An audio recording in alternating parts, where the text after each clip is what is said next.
Welcome everyone to this video. We are going to do question number 6 of JEE Advance paper 1 2024. Question is, we have a string. That string is connected to a heavier string of mass 4 times mu. Uh, so let us do a quick calculation. What is the speed of wave in the first string, that is t by mu. In the second wave it is half of t by mu. And since the frequency in both the strings have to be same because they are connected to the through same node O or antinode, um, wavelength of first string would be velocity of the first string divided by frequency. So consequently, wavelength of the first string would be uh, 2 times that of the wavelength in the second string.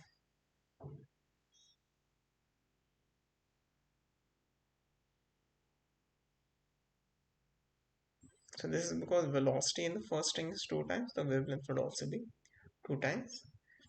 So that is the first option which is asked. First option is, if there is a node at point O, the minimum frequency of vibration of the composite string is mu naught. Mu naught is given as this value. It is 1 upon 2L square root T by mu. So let us try to find what is wavelength in this case. Lambda 1 would be wave velocity B1, that is square root T by mu divided by the thing which we are given as a frequency, that is 1 by 2L square root T by mu.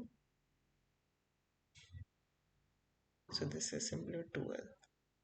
So clearly this is the case when we have one loop of the string in part OB. The second string will have a wavelength lambda 2. It would be half of that in first string. So there would be two loops in this case.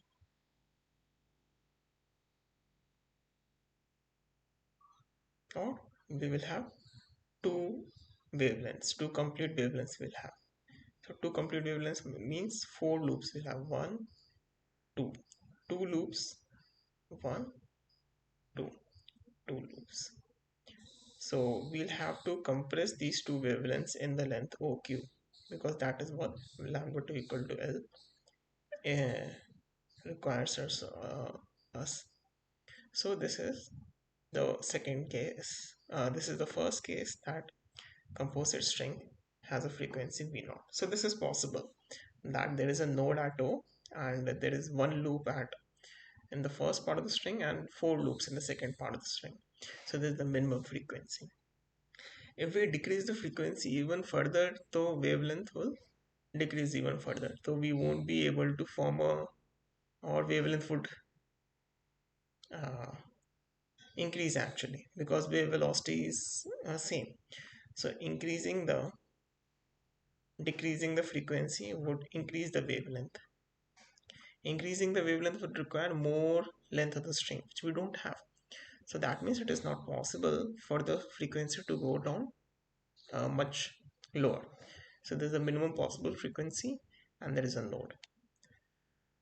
So this option is correct.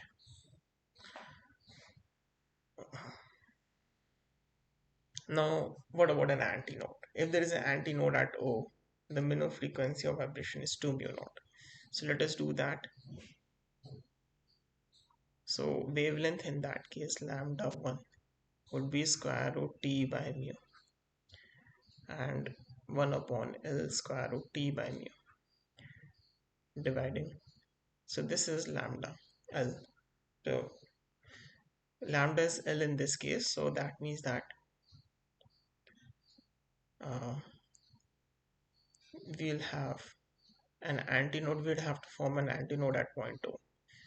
So antinode is to be formed at point O and the node has to be formed at this point because this is a closed point and we have to fit one complete wave in this particular distance, in L distance. That is what is implied by the question. But that is not possible. We cannot fit a wave which has an antinode at point O and a node at point P. So that would be not possible. So no vibration mode is possible with an antinode at O for the composite string. This implies option B is correct and D option is correct. Third option, if you can read, this is up to you to decide that whether this option is correct or not. It is also a correct one, uh, and rather easy to evaluate. So this was the question, that whether what kind of loops are possible in a particular string. So thank you for joining. Have a good day.